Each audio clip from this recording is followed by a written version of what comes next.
Alright, y'all, it's that time of the week. I could finally talk about Caleb Williams. I wanted to give him a good amount of weeks before I finally go on my rant about him, just because, truthfully, ever since college, I actually always thought he was just not this generational hype. And I'm so glad I'm finally being proven right, because everyone is finally calling him out now. So, you know what? I think it's safe to finally make a video on him without being harassed by Bears fans who say, "You're doing it too early. You're just a hater." Or, I don't know, you don't like that fact that he paints his nails. I don't give a damn what color he paints his nails. They could be red, white, and blue. They could be black. They could be pink. I don't give a damn what color he paints his nails. And I don't care what color his phone case is. He's not a great quarterback. I've been trying to tell people about it. Just something about him just never seemed right. Like, if you did watch him at USC, you would know he had just barely above average accuracy. He could hit, but it's like he would not hit the most obvious guy open. It's like if there's a guy fucking open within 10 yards, he's just going to overthrow him. Which, by the way, if you did watch the Commanders game, you did see he overthrew a lot of people. Look, he looks great, but out of 5 out of 8 weeks, he has looked as one of the worst quarterbacks I have seen in a long time. He can look great against bum teams. I know that's not something to flex because people want to use the excuse, well, Jaden Daniels only beats up on bum teams.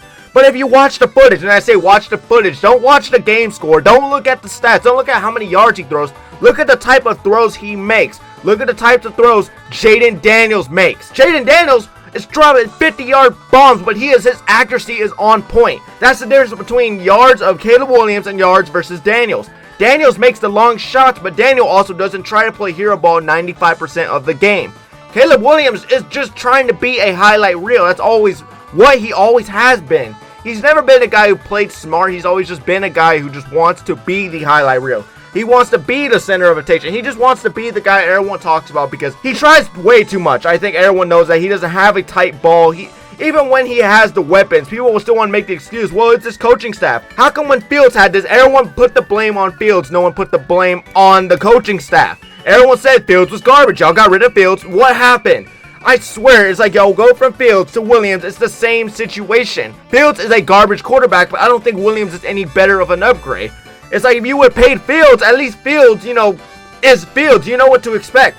Williams is you're going in a whole new year, and then, he just doesn't produce. And that's got to blow, especially knowing Jaden Daniels, the pick right behind him, is an absolute star in the league. And also, that has to also be painfully knowing that Bo Nix is also a star. All these, Drake May is even popping off. Drake May actually looks good in New England. And him, you can give the excuse because New England is a shit show. But going into the offseason, y'all said Williams has no excuse because he has everything a rookie could ask for. He has weapons, Keenan Allen, Rome Odunze, DJ Moore, and he's got a running back in DeAndre Swift. It's like he's got a defense, he's got this. Y'all were saying he was in the perfect situation.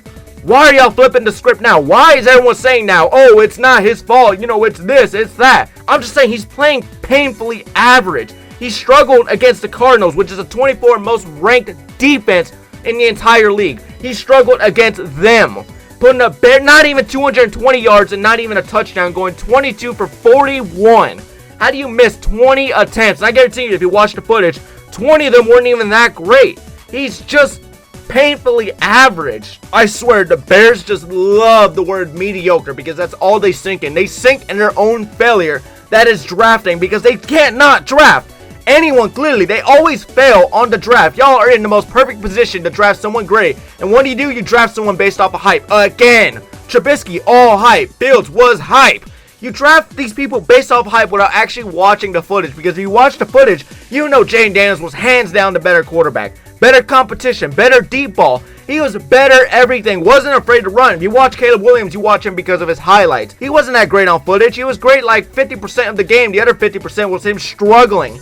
He's just a giant hero ball player. That's all he tries to do. He just tries to play hero ball. He just tries to look good for social media. He was never a clutch quarterback, and he was never great. He only looked great because, again, he played against horrible competition. So, of course, he's going to struggle against the real deal. I'm just saying, if the Bears actually did their studying, they would know Williams was never going to pan out to anything. He's just a bigger Kyler Murray. Except maybe even that's too much of a compliment because Kyler Murray at least got his team to the playoffs. Williams, I don't even see him actually getting into a winning season this year. I think they're just going to continue to struggle. But they proved by drafting Williams, they just love going from mid to mid because they just went from Justin Fields to a new Justin Fields, just younger. This team is never going to improve, and they're never going to amount to anything as long as they just keep making these horrible mistakes. I'm just saying, if a guy needs the perfect system to be a generational prospect, and he was never generational to begin with, he just becomes a system quarterback at that point.